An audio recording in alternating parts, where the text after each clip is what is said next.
When they first asked me, they said Chattanooga. My father's family's from Chattanooga. My father was born in Chattanooga. They moved to Saginaw, Michigan. But I remember visiting Chattanooga as a child, and because my father's been gone for a while now, he died in 2001, I still connect with his family, but I never really connected with the Chattanooga piece, so I've always wanted to get back to Chattanooga, so it was a little selfishness to me saying yes to this. But then also, when I pointed out to him earlier where they were, I gave him the address, and it's not too far up the street, right? It's kind of in the vicinity. So then when he was sharing with me the history of this street, I was thinking, like, what if my family used to party down here? Like, seriously, like, that meant a lot to me, so I'm really excited to be here. So there I am. How do I do this right here? So tonight I'm here to talk about meaningful engagement with stressed populations. I'm from Washington, D.C. I'm 27 years into this work. Started studying radio and television production, like through communications at the University of Maryland Eastern Shore, historically black university. My family didn't have a lot of money, so we had to go to an in-state school at that point. But I was also, excited to go to a school where I would see myself, and I had no idea that I would end up doing this type of work.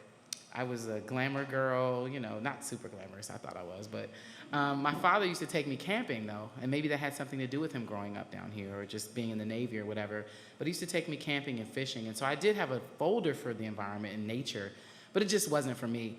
So fast forward 1991, I'm in my environmental science class goofing off, and the Student Conservation Association is promoting a program called the Conservation Development Program, Career Conservation Development Program, which was meant to expose women and people of color to careers in conservation because there was a gap in 1991. And so I'm like, oh, whatever, blah, blah, blah. There was a sister talking, so I'm like, oh, she's cute. I like her hair, whatever. And then she says summer job. And I heard my father say summer job at the same time, and I was like, cued in, like, okay, because my father was like, if you want to go back to college the next semester, you have to get a summer job. And so I applied, I was accepted. Just being accepted meant something that I didn't realize was so important to me at that time. And so fast forward, this woman, Marta Cruz Kelly, and this guy, Destry Jarvis, who's still a giant in the conservation field for kind of righteous acts and doing things that matter, meaningful things for people, had gone out to these different agencies under the Department of Interior and got them to agree to take on, women and people of color during summer internship programs, which wasn't too different. I mean, there were internship programs, but just to take on a different audience and realize what that truly meant. So I went to Lake Mead National Recreation Area, which is in Boulder City, Nevada, which is the lake that's dammed by Hoover Dam, and was at Lake Mead, which is Boulder Beach, which is right by Hoover Dam. And so they sent me this packet of materials to get me prepared, and one of them was like this bright red book called Dangerous Desert Dwellers.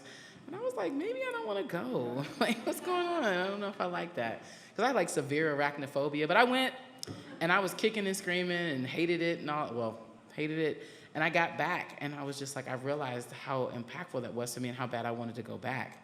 And so I went back summer after summer, and then one summer, I had broken up with my boyfriend, and the chief of interpretation at that time, Kay Rohde, who was a visionary at that time and just a very inclusive person, and she invited me to take a semester off and work as a U.S. National Park Ranger, interpretive ranger, which was huge at that time because I didn't realize, but the National Park Service, there are people that eat, breathe, and sleep parks and work from park to park to park to park. And so when she offered me that opportunity, and like I said, I had broken up with my boyfriend, I was like, I'm not going to go back this semester.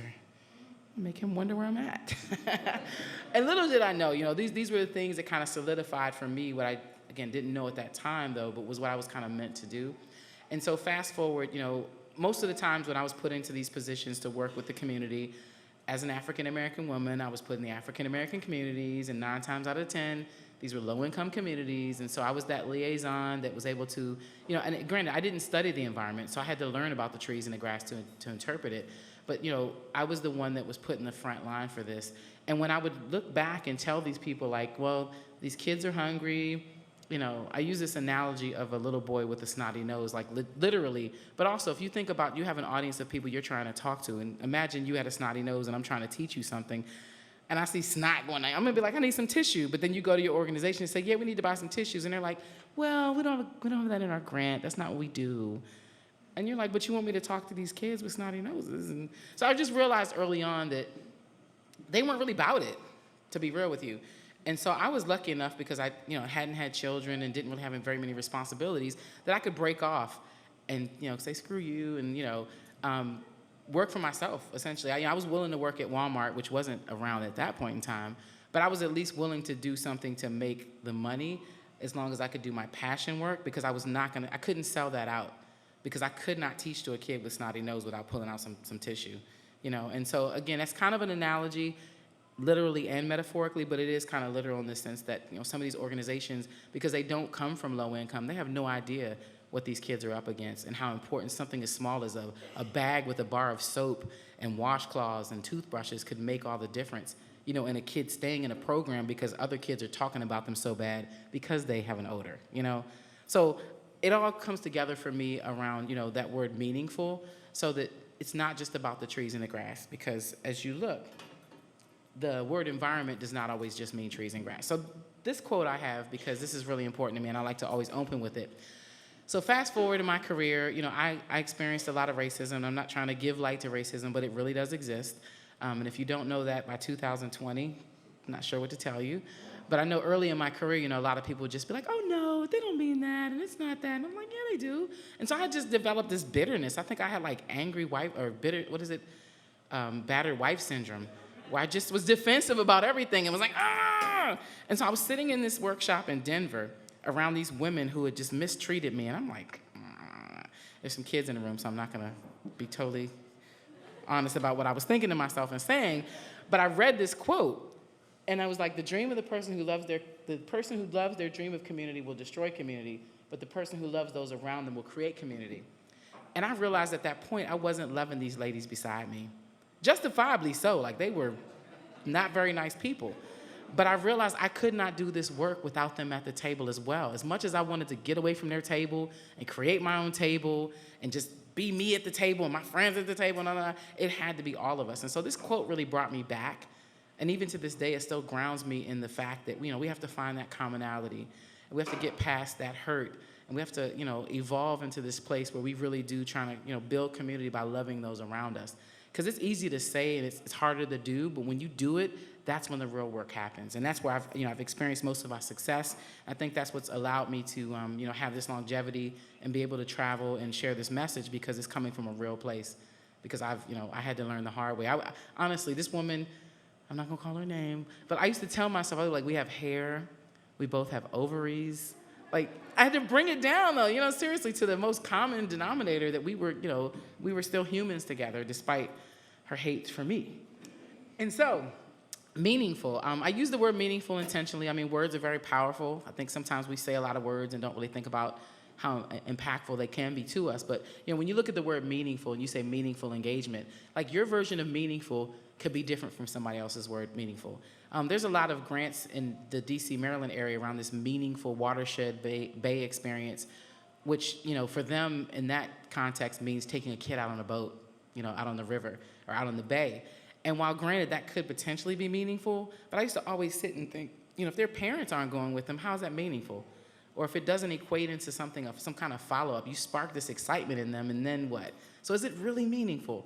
And so I wanted to, bring light to this word and start using it more intentionally within my work, so that these people could really understand it and either decide okay, let me think differently about how I use it and what meaningful is, or just kind of just go, oh, okay, yeah, we're still gonna keep doing what we're doing. And so having a serious, important, or useful quality or purpose. And if you think about America, even outside of racism, the issues around poverty, poverty is a real situation. I'm sure in Tennessee as well. I mean, it does not discriminate to color. It's all about economics. And so if you think about, and this was kind of what I used so I was in the environmental education field, and I used to use this in defense of my work to my environmental education colleagues to say, okay, you don't think talking about being meaningful around low-income situations is relevant.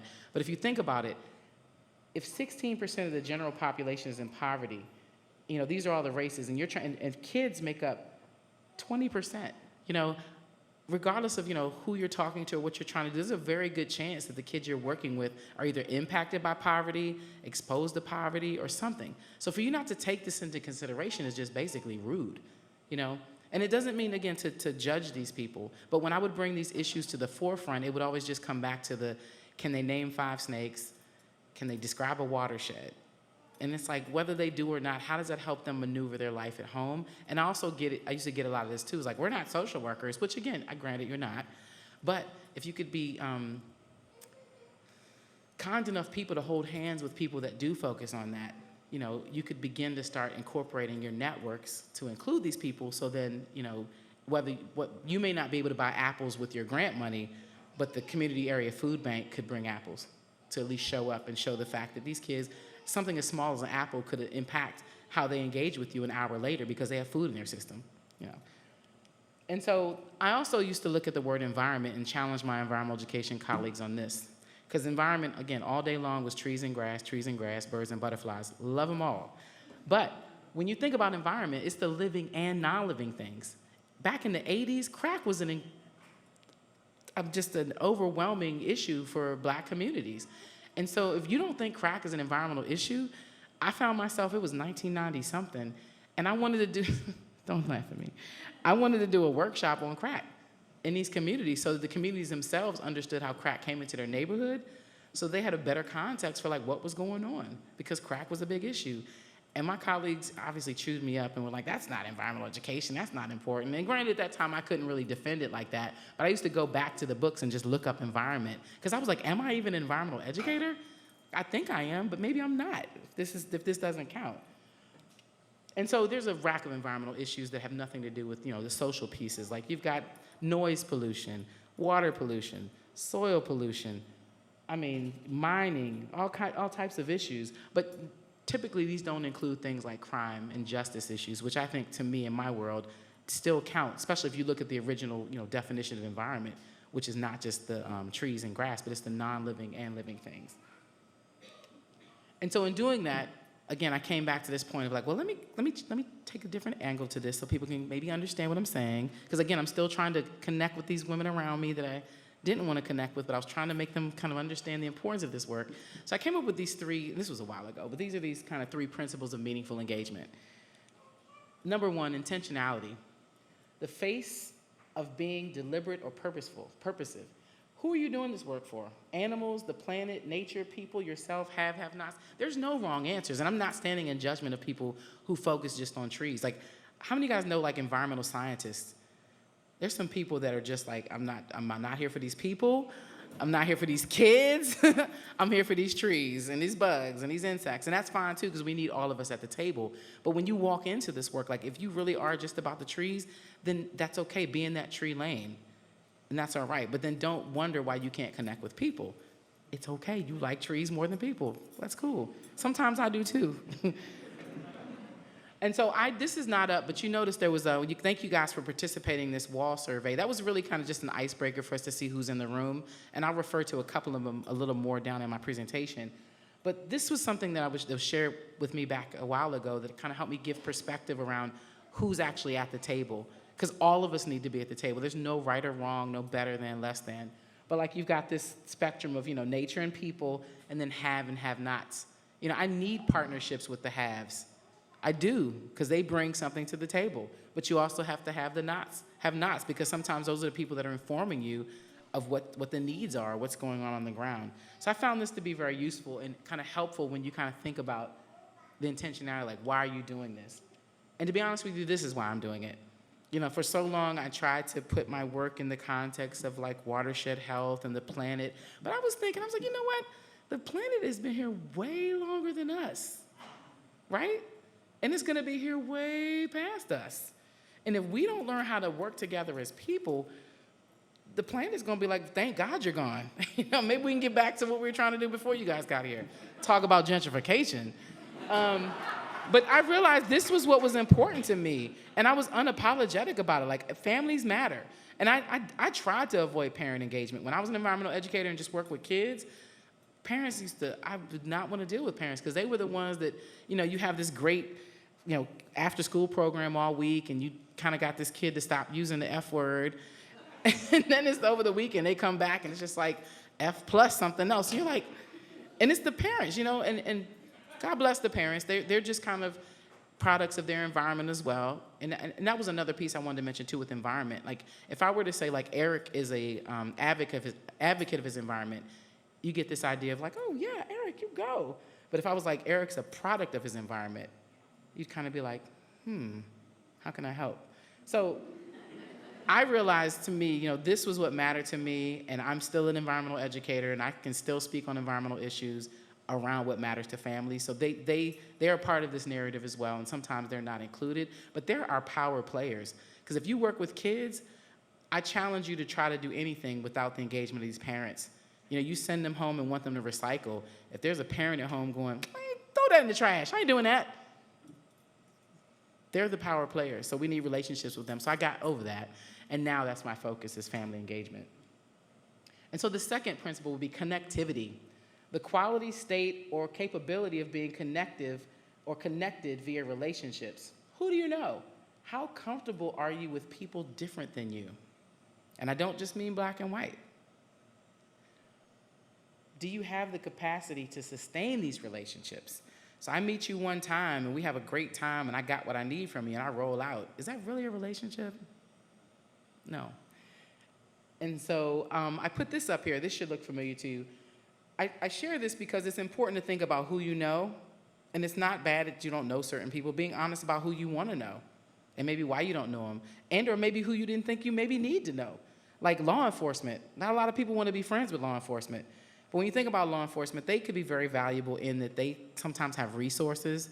They sometimes come to the community with, a goal to do something to kind of rebuild their relationship so they can come to you and help support what you're doing. But also, they still represent sort of, I'm not going to say this, but sometimes safety. But they can still be allies to you in this work. Maybe or maybe not. But at least in this kind of table, you get to have that type of consideration of all the people that sometimes need to be at the table. And this isn't even representative of everybody. This is just a group of people that over the course of my career, I've kind of realized that are important players when you try to do community work. And then the third thing, relatability. The ability to show or establish a casual or logical connection to something because of similarity to oneself or one's own experiences. What do you have in common with stressed communities? So I love this one because I don't know, hopefully you can see it well enough to see it, but I used to work a lot with academics. I did some work through Cornell University. I was on this grant through EPA called the EE Capacity Project, and our goal was to build the capacity of environmental educators, specifically urban environmental educators, to kind of have more of a presence in the field. Because, again, people still scratching their head like, how do you work with black people? Where are the black people? And it's just like, we're here. We just don't want to be in the room because you're dry. Am I lying? Where's the lie? Where's the lie? I'm just kidding. No, but the academics specifically, and no disrespect to anybody that's an academic in this room, but I was working with these academics, and they just shoot down my work all the time because I couldn't speak to their values. And so I created this rubric, because they like rubrics, and it's like connections to crime, some of them do, connections to food availability, connections to homelessness. Like these obviously represent the issues of the community. Connections to drugs, connections to water quality issues, connections to water availability issues, which I didn't even consider until I did some work in New Mexico and was like, wow, there's people that don't even have access to water. Connections to air quality issues, and connections to environmental justice issues. So the 3 points is if, I've lived it. I went through it. I was homeless. I was on drugs. I was whatever. I went without water. 2 points if you've seen it firsthand, like my sister was on drugs, my sister got locked up or whatever. 1 point if you've heard about it, like, oh, I've heard about crack or I've heard about whatever. And then 0 points if you just cannot imagine. And so this lady, she was fired up at me. What is this supposed to mean? What does this prove? So what?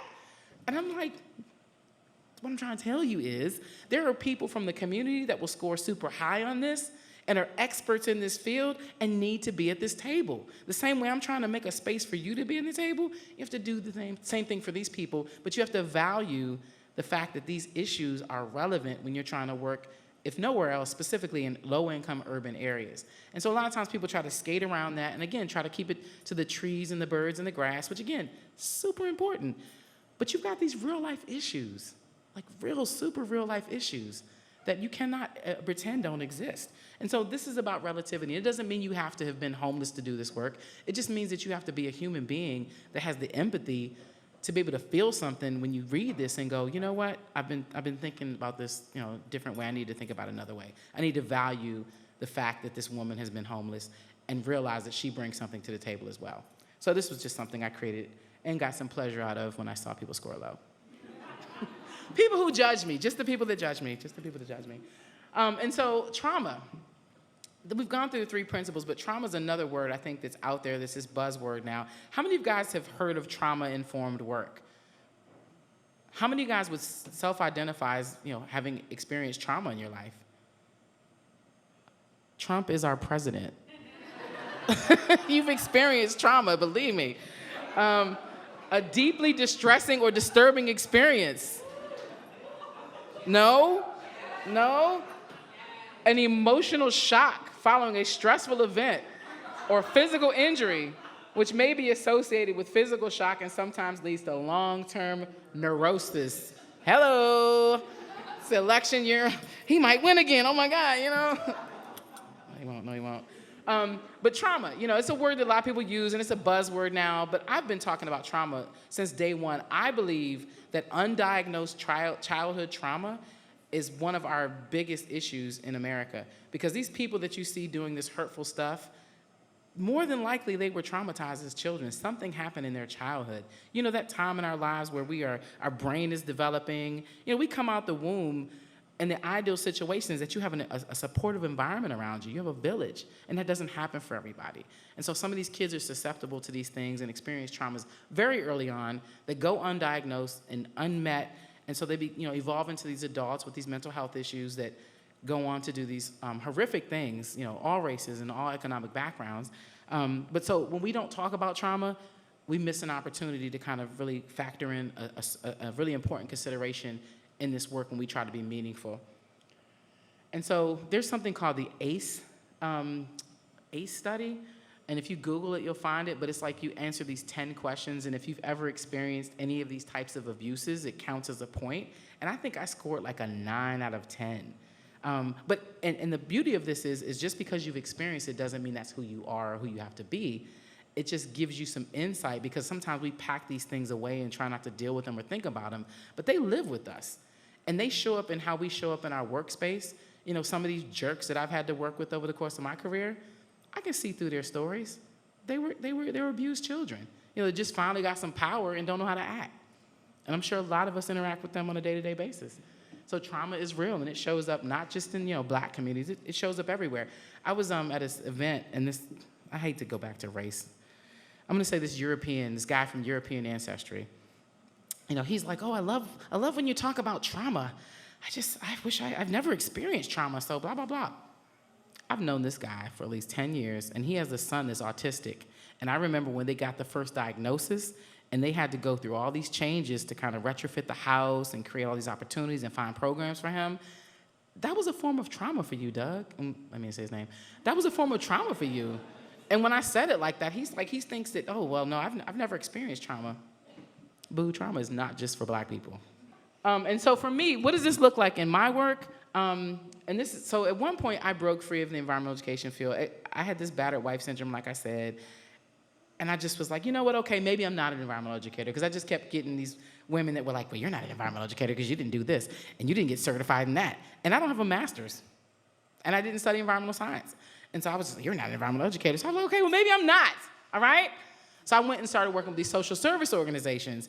So my outcomes started looking different, and they felt more within alignment with where I was and what I cared about, which was, residents have basic needs met. Residents take on leadership roles. Residents are agents of change for community. Residents can provide stability, financial stability to children. Parents become educators. I cannot tell you how many games I've retweaked with the feedback of parents and called them curriculum developers. And what that did for them, and that sense of ownership of that activity, they felt like it was theirs because they were a part of it, and it wasn't something they had to learn from a book that they didn't understand, but they were a part of. Changed the world for them. Residents feel safe in the community. Communities experience improved health conditions. Parents establish cultural values. So what does that look like? So whenever I do events, I always have family portrait stations. If it's indoors, outdoors, wherever, because a lot of our families don't have family pictures on their walls. Not everybody's always together at the same time. Dad might be somewhere else. Dad might not be around. Mom might not be around.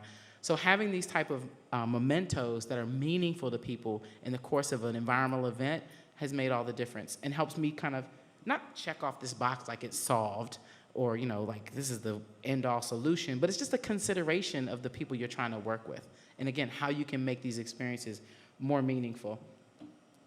And this is maybe hard to read from your seat, but these are the principles for providing trauma-informed care, because that's another kind of part of that trauma word that's out there is now everybody's being trained in doing trauma-informed care. And what that means is safety, like considering the fact that the people you're working with might not be used to safe situations. So yeah, they're kind of on edge. Maybe they're not sitting down immediately, or maybe quiet doesn't represent safety for them, because when it's quiet, they hear the voices in their head and it becomes something different for them. So they don't want to meditate necessarily at that point. Choice, giving people an option. Some people don't have options. So something as small as an option, like, do you want corn Fritos or flour Fritos? I don't know. But just considering the fact of some way of giving people a choice in what you're doing.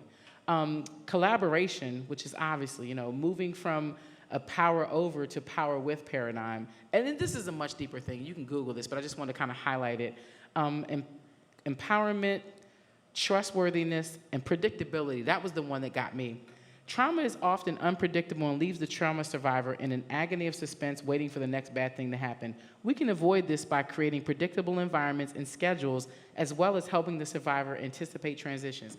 That's a deep statement, but something as small as a calendar that says I'm not just going to be here once, but I'm going to be here in June, July, August, September, and November, or whenever you're going to be there. But having it together, because in our minds, we have a calendar. We know, yeah, I'm going to be there 4 times, but your audience may not see that, and they may think, oh, you're just going to come and go away. But something as small as a calendar that helps to create some sort of stability, like, oh, I know I can see you again, can make all the difference.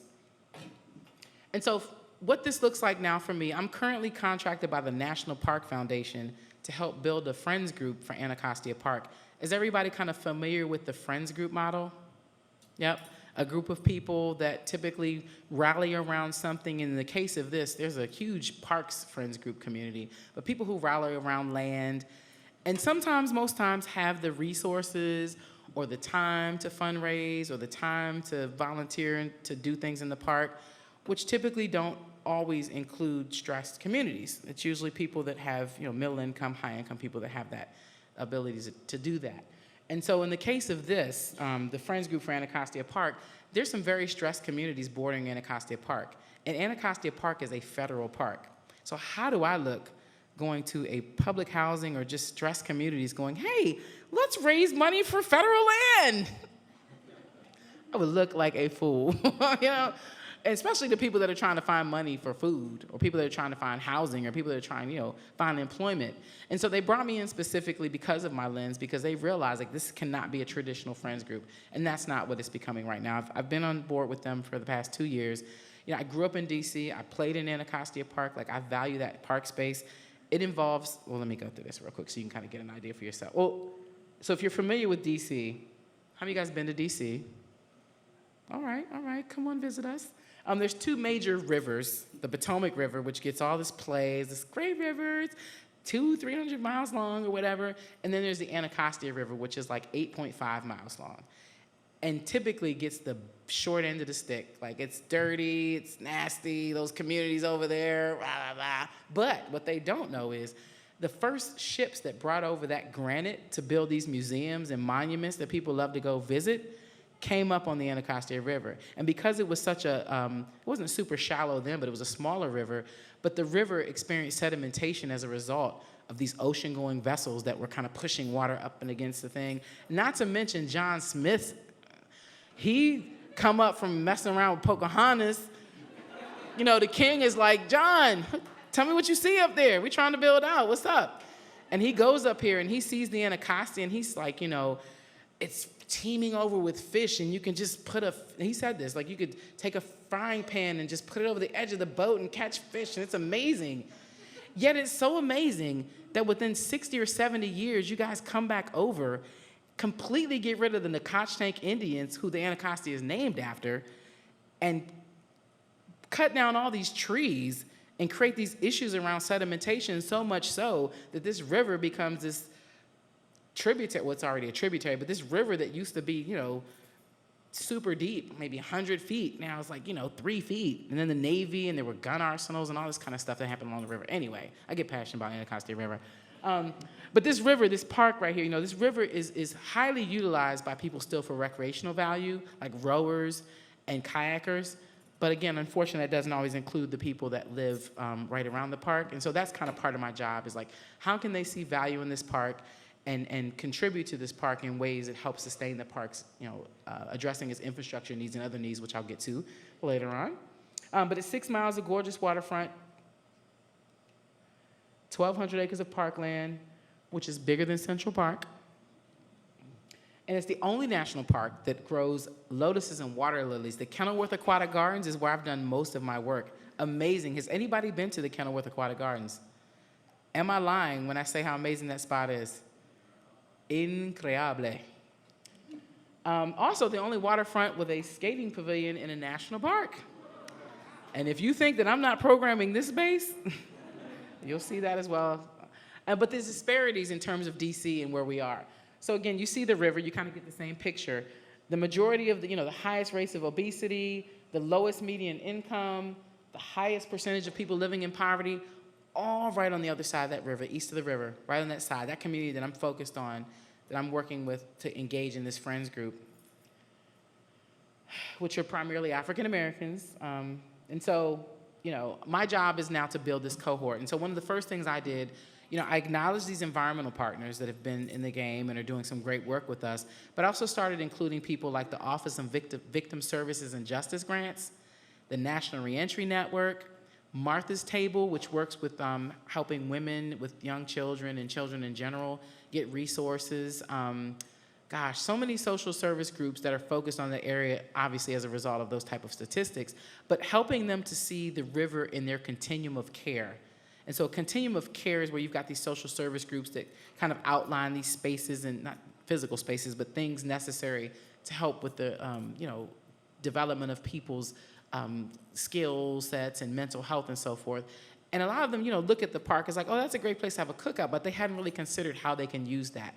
So working with the Office of Victim Services and Justice Grants to have some of their court-mandated mental health happen on our Anacostia River Trail, because the executive director of the Office of Victim Services and Justice Grants, she was telling me that she loves parks because she had this guy. So most people are very resistant to, mental health, obviously, because nobody wants to admit that they got issues. And so when it's court mandated, though, it's kind of a different game, because you can say what you want, but I'm gonna need you to see me 12 times. And so this guy was like, all right, dude, let's just take a walk. And so he did 12 walks with this guy, and it counted as his mental health therapy. He got what he needed, where he didn't feel like he was getting therapy, but at the same time, he really was, because nature is so healing. First of all, does everybody agree with me that nature is a powerful medium for that? Yeah, okay. I figured that, but I just had to make sure. And so getting people like that to have stake in this park, and so what that looks like is her showing up to say these mental health providers that get money from her office to do mental health, saying, hey, guess what? At this point, 30% of that needs to happen at Anacostia Park. So we can begin building these best practices around how you can use this. One of my dreams is that these family court judges, when they assign parents to these experiences, that they're talking about this park. Like you've heard of the park prescriptions program? Like there's doctors that are prescribing parks. And there's some holes in that too, because I'm not a parent, but as some of the parents I work with, just because my doctor hands me a slip that says, go walk with your kid in Anacostia Park, first of all, maybe it's not that accessible to me. So I get there, and then I'm standing there like, now what? So you have to be more intentional with this and having rangers go, hey, Miss Johnson, how you doing? Here's your book bag, and that book bag has stuff in it that helps that parent engage with it. So that's some of the stuff we're doing now, is working with parents coming home from prison with the National Reentry Network to train them on how to spend time with their kids in the park. I've done work in Chester, Pennsylvania. This one particular mom I can remember, we did raptor education. So raptors are birds of prey, kick-ass birds. You know what I'm saying? They don't eat seeds. They eat meat. And they're not hard to sell, especially not to kids, because kids are just like, yeah, let me see him tear that mouse's head off. But I was working with adjudicated youth at one time to, train them up on, feeding the birds and flying the birds so we can then take them and do, raptor education. And so I took that principle with these parents. I worked with a reentry group that knew these parents were coming out, and these parents said, you know what, I've been gone, you're right, I do need to rebuild my relationship with my kids. I'll try this out. So we taught them this raptor program that they then did for their kids, and I did this in partnership with a church because I couldn't find anybody else to let us have their raptor show there, because they were like worried about blood and stuff and bird doo-doo. But the church was like, whatever. And so, right, bring it on, bird poo.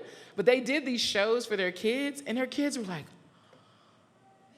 see their mom holding a Eurasian eagle owl when 2 weeks ago she was like, I ain't holding that, So to see when she pushed through that and we did that program, so the next step was that then they taught their kids how to do it with them, and they did it for a larger network of reentry families. But this mom, because of all the time she logged doing this and all the time she could log spending time with her daughter, she got a letter that went to her judge that the judge then gave her better access to her kids because it showed up that she was trying through working with raptors. Like, who would have thought? And so these real innovative ways that you can engage people with nature where it doesn't have to be that they're picking up trash or naming plants, maybe naming birds, but they're naming it because it's cool as hell, because they want to look cool. Who doesn't want to look cool?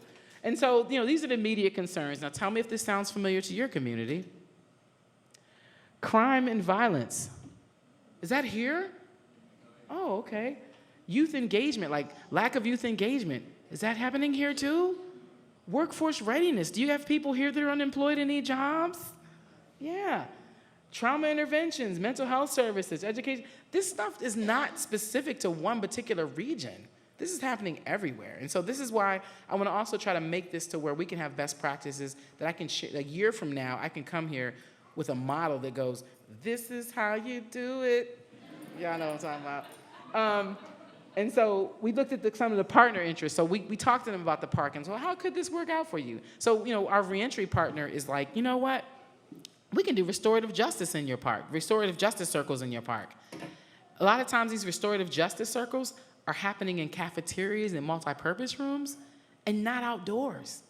Imagine the power of that. How many of you guys are familiar with restorative justice?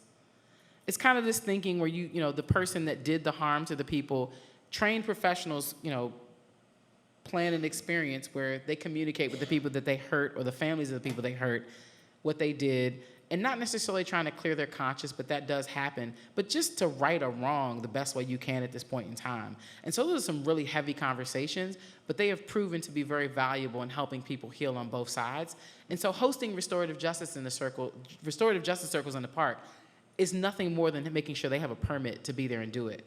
Now, one of the things we're working on is having the little log circles, which are kind of common in some parks, but not so much in urban parks, but having something like that. So not even just the reentry population could use that. Anybody could, if you have a group of kids, even if they're not sitting down or jumping on it, but just kind of getting the ideas to inform the park on ways that they can be more relatable to the community. So again, not just having these circles, but having these logs now moving forward. So that's one of the goals of the Future Friends Group, is how do we get the resources to build something for like that? And then I've got the Office of Victim Services and Justice grants going, hey, is that for restorative justice circles? Sure, we'll pay for that. And you want to get the reentry populations to help build it too? Sure, we'll pay for that. Boom. So the National Park Service has this thing called Healthy Parks, Healthy People, which I was so excited to hear about because they focus on mental health, physical health, social well-being, and spiritual health. The majority of my career, I felt like I could never say spiritual out loud. I know for me what spiritual meant, and I'm a spiritual person, but it never fit in my workplace. So now to be able to talk about the spiritual value of, parks and experiences in parks is like, yes, we're coming to this place of movement, especially for the Park Service to have, have this as a program of theirs that they stand behind as well. So I've used that as the cornerstones of when I try to attract these social service groups and non-traditional partners to the work, because 9 times out of 10, they're interested in one of those. So, what does mental health look like in a park? Walking and talking groups, recovery and support walking. I went to a gun violence workshop. Not workshop. It was like a gathering after a kid had been killed, and it was at this church, and everybody comes together, and they confront the police department and say, we want more cops, or we want more this, or we want more that. And at the end, they open the mic and say, does anybody have any ideas? And so I stood up. And I was like, I represent Anacostia Park, and I don't know how this park could help, but I know, a lot of people like nature, and if there's anything that you see any value in this park and helping with gun violence, please let me know. And this mom stood up, and she had formed a women's support group for moms that had lost their kids to gun violence, because she had lost her kid in like 2014. And off the top of her head, she was like, we'd love to come down there and use that space just to meet. Or we'd love to use that space to walk together because, we care about our health, or we notice, we just want to walk and talk or whatever. And so again, helping people see a way that that park can help with issues as hard as gun violence. I'm not saying we're solving gun violence. God, no, I would never use that word. But if we can kind of help remedy that, again, nature is a powerful place. So even if it was a place that you just came to think about your child, we unfortunately cannot, with the Park Service restrictions, we can't name things in honor of people and things like that. But if I can get enough moms invested in this, that they can make that noise, and I can bring them to the superintendent and say, well, granted, there'll still be some kind of issue because it's federal and they can't do that. But again, it's bringing this to the conversation where the Park Service has to think differently about how they engage the community. So it's not enough just to skate. We need to also mourn in your park. And if it's truly my park, then I should be able to do that. Because that's the whole thing, is like, find your park. The Park Service is, and I'm not saying nothing negative, but they're really good for like, this is your park. You own this park. And you're talking to people that have never owned anything. And they're like, well, if it's my park, then why can't I smoke weed up in here? If I own it, But we're in D.C. now, too, so there's different laws around that. But just, again, when you think about, again, just considering the people that have never owned anything. And when you try to bring stewardship to people that never owned anything, they're like, what? And so what I like to do is talk about, you steward your Jordans. These people that pay all this money for their Jordans, when you take care of them, you wipe them off, or your wigs, when you take them off, you pick them out and do what you got to do. We do have that stewardship ethic. We just have maybe never practiced it against land. And I'm going to, real quick, something I was talking to Eric about, and I'm not trying to get too off topic, but if you just trace our story back not too far ago, we were out in the fields working our asses off. And so if we're not outdoors right now, there might be a connection to that. Or if we're not swimming, if we have some unhealthy fears around water, not too long ago, we were on these ships, right? And experienced this thing called trauma.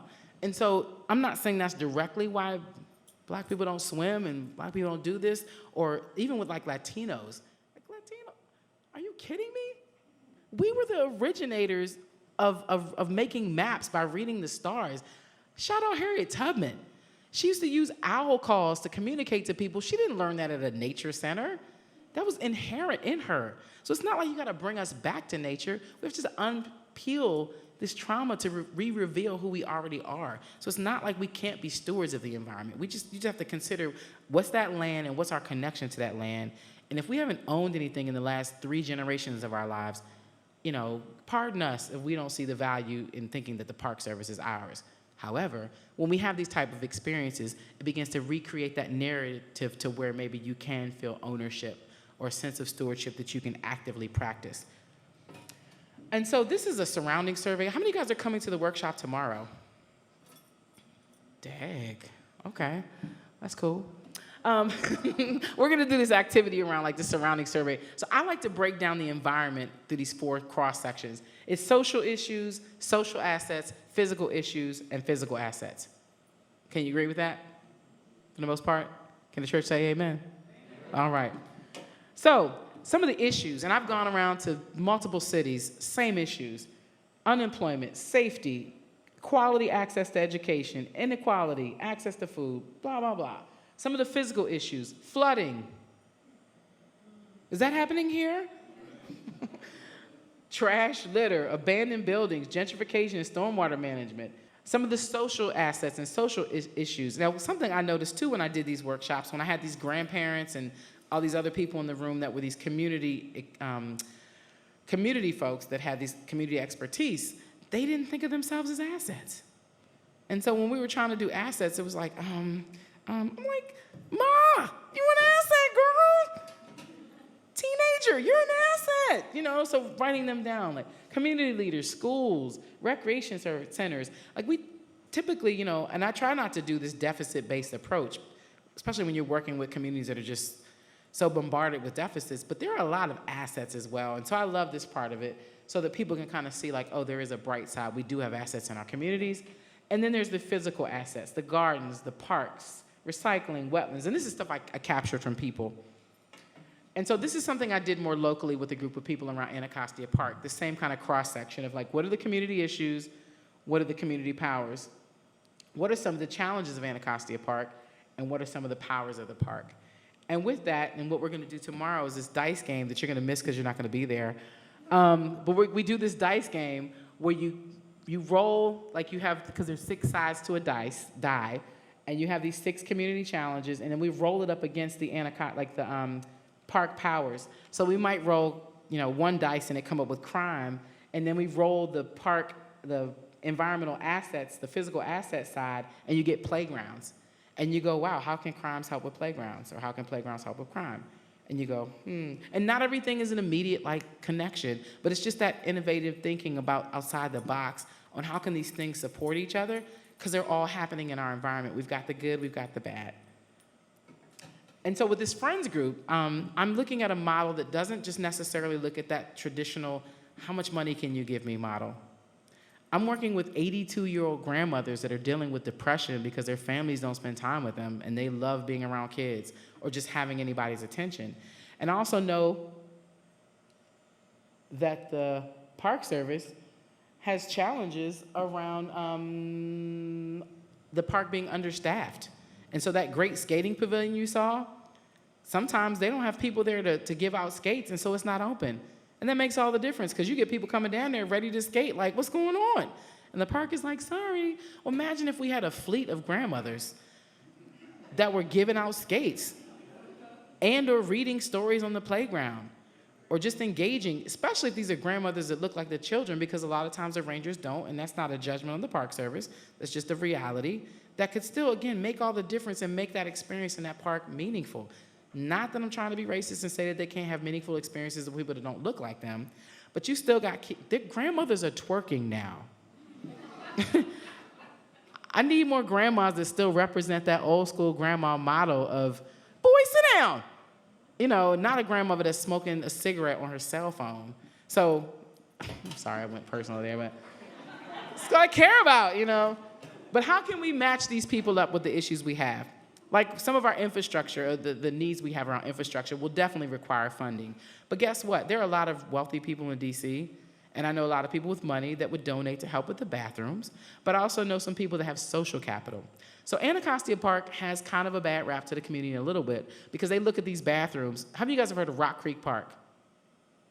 Rock Creek Park is this prestigious national park, part of the same kind of jewels of DC national parks. That are around the Washington, D.C. area, but Anacostia is the stepchild. And so the community is real quick to say, oh, if this was Rock Creek Park, our bathrooms wouldn't look like this.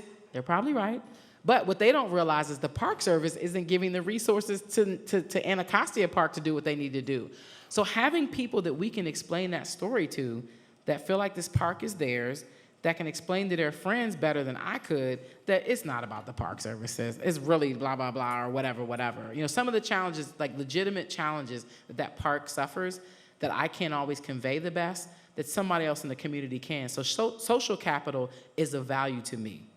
Not to mention the fact that if I text you a flyer, because I don't even print flyers anymore, if I text you a flyer and you can text it to 20 people, who then text it to their friends and text it to their friends. That's the new way that I've been getting my events out, is people just love to text, especially if the flyer is cool and you use a couple pictures of people from the community, they'll text that flyer way out, and they'll use it on their social media platforms. So valuing social capital as well as the obvious human capital.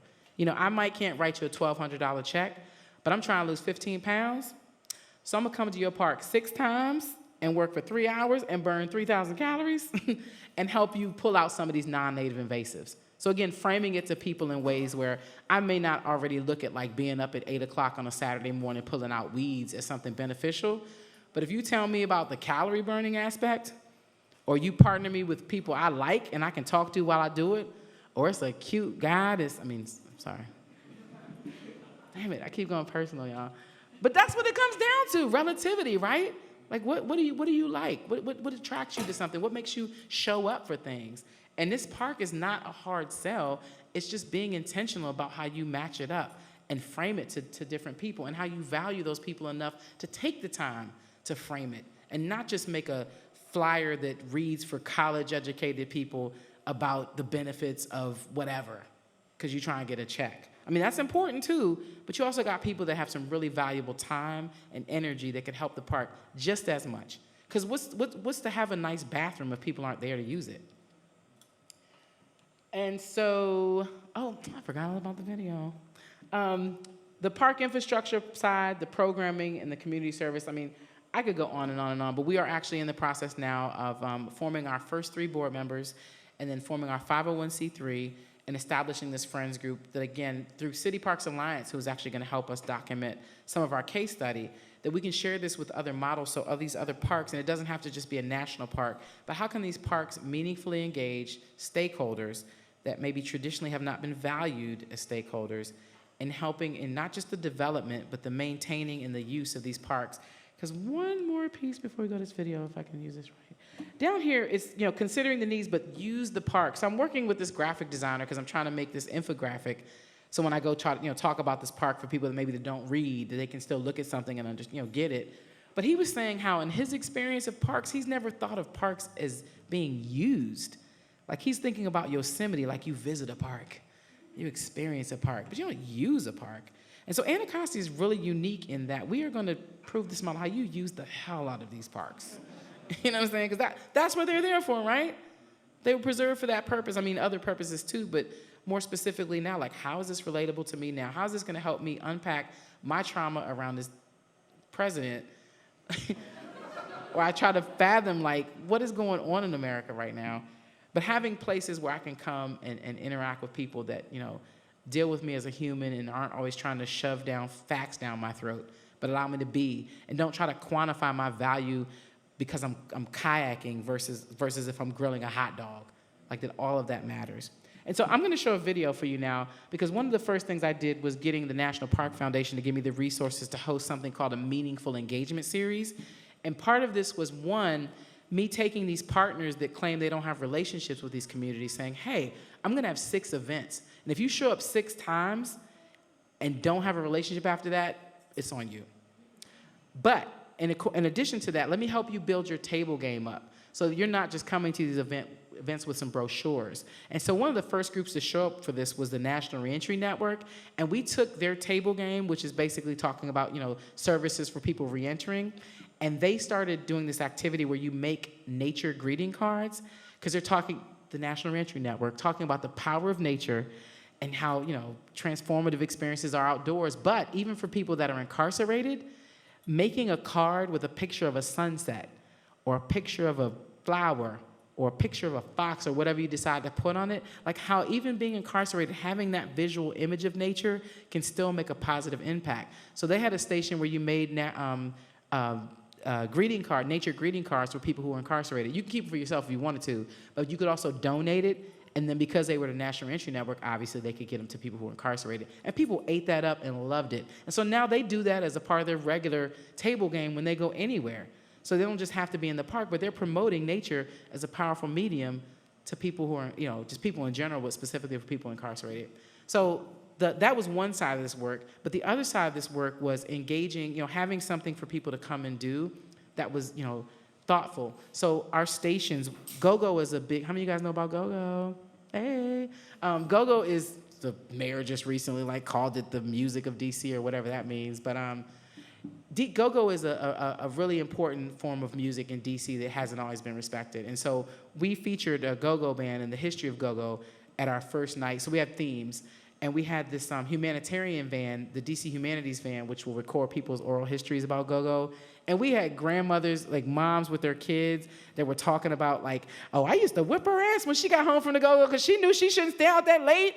But then you also had the kid, the girl talking about what that GoGo meant for her and how she got to spend time with her friends, crazy stuff. But it was still a chance for people to share their stories and be heard and for us to document it. And the truck is really nice. But one of the arts activities that we had to go with that were these wooden fans, and it was called Number One Go-Go Band Fan. We had all these go-go posters, like vintage go-go posters, that they could cut up and just put on the fan and make a fan because it was June, it was hot, and people liked that. But we took that same fan, and when we focused on like soul music of the 70s, 60s, and 70s in July, and then we had like Isley Brother pictures and Rick James and all these people. So they're making fans with like Rick James and Isley Brothers. And again, fans that were still purpose serving, but they got to spend time making. And it might seem silly or simple or whatever, but it meant something to people because they got a chance to talk at that table about, oh girl, I used to love the Isleys and da-da-da-da. And they're talking to other people they never even met before. But just creating that feeling of fellowship in that park, which is why we call it the Meaningful Engagement Series. And so we did 6 of them, and I'll let the video show now. I'll stop talking. The National Park Foundation is working with the National Park Service to help Anacostia Park become a vital space for recreation, education, and well-being for Ward 7 and 8 residents. The primary goal of this effort is to organize a friends group to secure the resources and partnerships with community-based organizations to champion the park as a world-class national park connecting park stewardship to community wellness. To date, this effort has built a growing cohort of park partners who value Anacostia Park as a community asset. This cohort is made up of dedicated individuals who provide a range of public services that address education, safety, the environment, justice, workforce, mental health, and many other park and community-focused efforts. This cohort will help inform how future park programming can closely align with the interests of the surrounding community while expanding and strengthening a network of future park stakeholders supporting park needs. Most recently, members of this cohort partner with the National Park Service on a 3-part summer series called Family Latescape. One Saturday a month, the park extended its hours to 10 p.m., allowing families to skate and fellowship into the night. These monthly events brought together not only park visitors, but park partners as well. Event staff included 15 community members who supported event promotion and directly engaged the public in games and activities. Each event offered an arts and crafts zone, a game zone, and a partner zone. Participants also had the opportunity to take selfies and family portraits to be shared with loved ones. In August, a group of school and community partners participated in a brainstorm to learn more about how Anacostia Park can begin to think about how these events can help address low parent engagement. Participants considered how park experiences can increase parent participation and provide students and families with a range of supports, as well as how community strengths can support park needs. This was the first of many community meetings that will address the need for a transparent and responsive process, allowing community residents and local organizations to inform the potential role and priorities of a future friends group. This video, I put it together at the end of August, just because so again, how many guys you do the work, and it's hard for you to take pictures and document it because you're in it. But thankfully I had like a decent phone camera, so I was able to save my pictures and throw them together. But I needed to give something to the Park Foundation for them to share with the funders to show what we had done. And by the time I put this video together, I was like, wow, we did something. And this went even beyond just the June, July, August. So it was 6 events. We did September, October, November. And so this part, I partnered with DCPS, which is our DC public school system. They have like average of less than 10% parent engagement in these schools.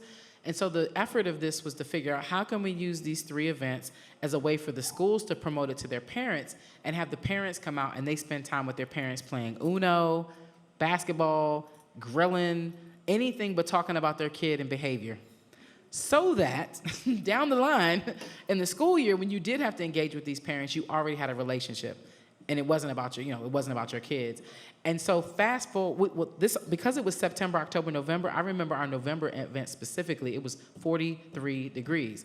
And it was pretty cold, but we had, again, these engagement things. We had a soup making station and a soup tasting station and a shea butter station where you got to make shea butter, where you got a little jar of shea butter and you could put eucalyptus in it or lavender. How many of you guys are familiar with shea butter? You know what I'm talking about. And this was all free. And so the soup making station, you could take dried beans. We had different types of beans and rice. But we were considering the fact that these folks not always had food in their homes. And so they were tasting these soups, and if they wanted to make them at home, they could take the ingredients and make them at home. Or you could take the ingredients and do what you want to do. Because it was garlic powder, onion powder, organic parsley flakes, stuff that they weren't really used to having. But at the same time, we had people like the Capital Area Food Bank who donated at that time a lot of root vegetables so they could get sweet potatoes and greens and things like that. And so we had 300 people attend an event that was 43 degrees in a national park. Now, granted, we provided transportation, which I think made all the difference in the world. But the fact that people still came out was exciting. And I just learned last week that the school, Anacostia High School, which is right beside our park, they administered this family survey that they do every year, and they usually get like 8% parent engagement on the return of the survey. Guess what percentage they got? 41%. Right. And I'm just listening to her say it, and I'm like, oh, that's pretty cool. Yeah, da-da-da. And she's like, I think it has a lot to do with the Meaningful Engagement series. And I was like, could you tell that to me in an email with like specific details? Because this stuff is working. And if we don't document that and share that story, it gets lost as just like, oh, that sounds great. That was fun. No, we're making a difference. People are finding this meaningful. And that's how it shows up, by parents engaging better with their schools. Does that necessarily directly impact the park? Maybe not. But does it empower that parent to have more engagement in their child's life? Yes. And to me, that matters because that could connect to future, not having more future gun violence.